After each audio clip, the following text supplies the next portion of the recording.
आप देख रहे हैं आम आदमी न्यूज और आज एक स्पेशल शो आम से खास में हम बातें करेंगे एक ऐसे भारतीय राजनीतिक की जो ध्रुव तारे की तरह भारतीय राजनीति में चमक रहे हैं। जी हाँ, अरविंद केजरीवाल। और आज हमारे आम से खास के मेहमान हैं अरविंद केजरीवाल। तो अरविंद केजरीवाल, आप सभी को पता है कि इस समय दिल्ली के मुख्यमंत्री और आम आदमी पार्टी के संयोजक हैं।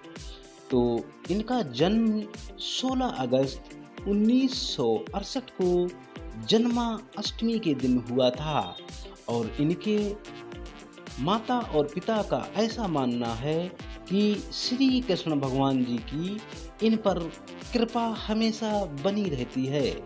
इनकी माता का नाम गीता देवी और इनके पिता गोविंद राम हैं। इनके एक भाई और एक बहन है।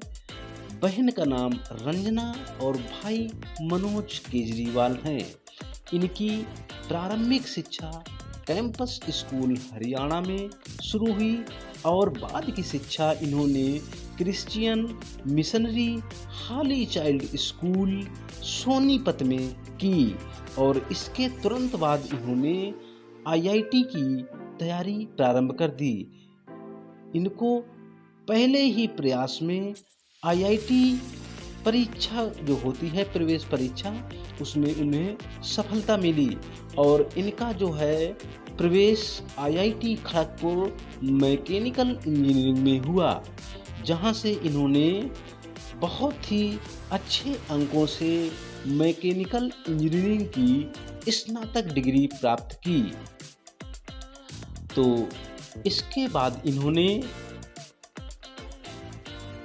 डिग्री प्राप्त करने के बाद टाटा स्टील में सन 1989 में इन्होंने इंजीनियरिंग के तौर पर एक मैकेनिकल इंजीनियर के तौर पर इन्होंने नौकरी कर ली और नौकरी करने के कुछ समय पश्चात ही इन्होंने जन सेवा के कार्य प्रारंभ कर दिए। मगर इन्होंने देखा कि जन सेवा के कार्य इस नौकरी से संभव नहीं है, तो उन्होंने इस नौकरी से इस्तीफा दे दिया और भारतीय सिविल सर्विस की तैयारी करने लगे और इनको उसमें सफलता मिली। 1992 ईस्वी में भारतीय सिविल सेवा के एक अंग भारतीय राजस्व सेवा में इनका चयन हो गया। इसके पश्चात जब चयन हो गया तो इनकी ट्रेनिंग नागपुर में हो रही थी। तो इनकी मुलाकात एक ऐसी लड़की से हुई जिसका नाम था सुनीता और बाद में उनसे मित्रता हो गई और अंततः वह उनकी धर्मपत्नी बन गई, जिससे कि उनको एक बेटा और एक बेटी प्राप्त हुआ। बेटे का नाम पुलकित केजरीवाल और बेटी हर्षिता केजरीवाल हैं। जब उन्होंने 1992 में राजस्व सेवा में नौकरी प्रारंभ की तो इसके कुछ समय बाद ही उन्होंने देखा कि जहाँ पर हम नौकरी कर रहे हैं तो हमसे जो बड़े अफसर हैं वो भ्रष्टाचार में लिप्त हैं। उनको ये बात कतई बर्दाश्त नहीं हुई और एक बार तो हद हो गई कि इनके जो सीनियर ऑफिसर थे उन्होंने कहा कि केजरीवाल आप जो है रिश्वत ले लो तो जिंदगी आराम से कटेगी, कम से कम एक बार इतनी बड़ी रिश्वत ले लो कि बार बार रिश्वत न लेना पड़े। इन सभी बातों से इनका दिमाग विचलित हो गया क्योंकि इनका शुरू से रुझान आम जनमानस की सेवा करना, भ्रष्टाचार से लड़ना, ईमानदारी से काम करना आदि है। तो इन्होंने इसके बाद एक एनजीओ या संस्था का गठन किया जिसका नाम परिवर्तन था। परिवर्तन में उन्होंने अन्य कई अपने मित्रों को जोड़ा जिसमें कि प्रमुख मनीष सिसोदिया हैं। मनीष सिसोदिया के साथ इन्होंने परिवर्तन में काम करना प्रारंभ किया जो कि एक जवाबदेह शासन की मांग करता है। जो ऑफिसों में भ्रष्टाचार होता है, चाहे वो पब्लिक के मुद्दे हों, चाहे वो सरकार के मुद्दे हों, कहाँ भ्रष्टाचार होता है, कहाँ बेईमानी होती है, उसकी वो मांग करते थे और लेखा जोखा मांगते थे। तो इन्होंने सर्वप्रथम सूचना का जो अधिकार होता है उसका प्रयोग दिल्ली में झुपड़पट्टी में किया। लोगों के बीच जाते थे, राशन और केरोसिन के जब वितरण होता था उसमें अपार घोटाला होता था, तो उसका उजागर उन्होंने किया और जो सरकारी अफसर हैं उनसे इनके वितरण की डिटेल मांगना प्रारंभ कर दिया।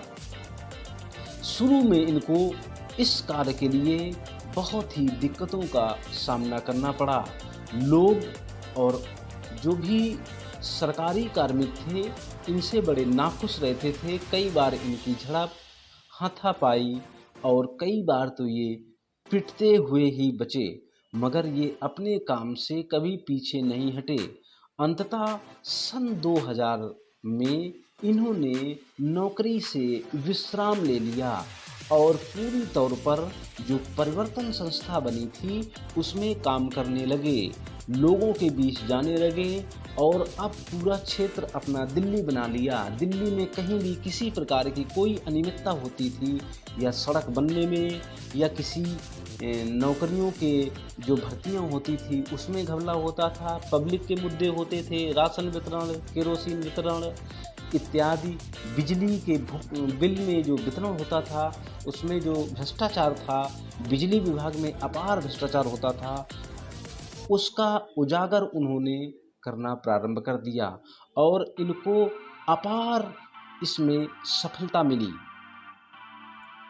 इसके बाद इनका आंदोलन पूरे दिल्ली में आंदोलित हो उठा।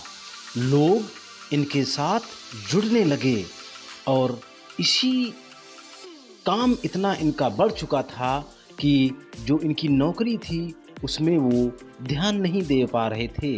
अंततः सन 2006 में इन्होंने अपनी नौकरी से त्यागपत्र दे दिया और फुल समय के लिए ये आम जनसेवा के कार्य में जुड़ गए और तत्कालीन सरकार के खिलाफ इन्होंने आवाज़ उठाना प्रारंभ कर दिया, क्योंकि तत्कालीन सरकार भ्रष्टाचार में डूबी हुई थी और इन्होंने एक अभियान चलाया जिसका नाम था सूचना का अधिकार।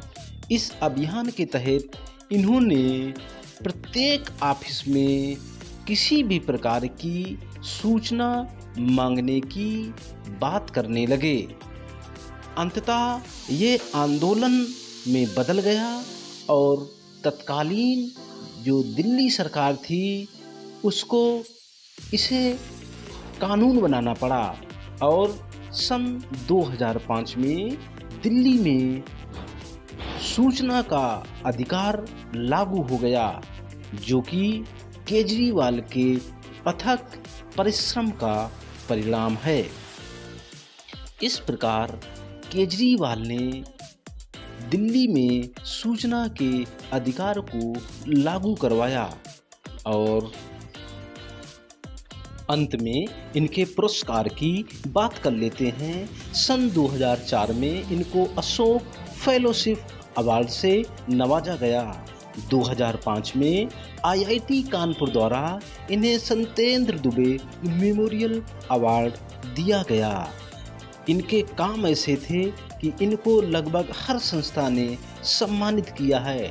इसके पश्चात सन 2006 में एक बहुत बड़ा पुरस्कार रेमन मैग्सेसे पुरस्कार जो कि फिलीपींस की सरकार देती है, इनको प्रदान किया गया।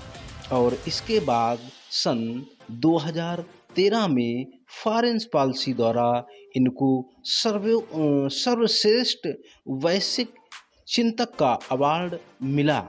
2014 में टाइम मैगजीन ने इनको विश्व के सबसे प्रभावशाली व्यक्ति के रूप पर अपने पेज में जगह दी। तो ये अरविंद केजरीवाल का प्रारंभिक जीवन का जो है हम जिक्र कर रहे थे। दूसरे पार्ट में इनके राजनीतिक जीवन की हम जिक्र करेंगे, चर्चा करेंगे। तब तक देखते रहिए आम आदमी न्यूज़। धन्यवाद।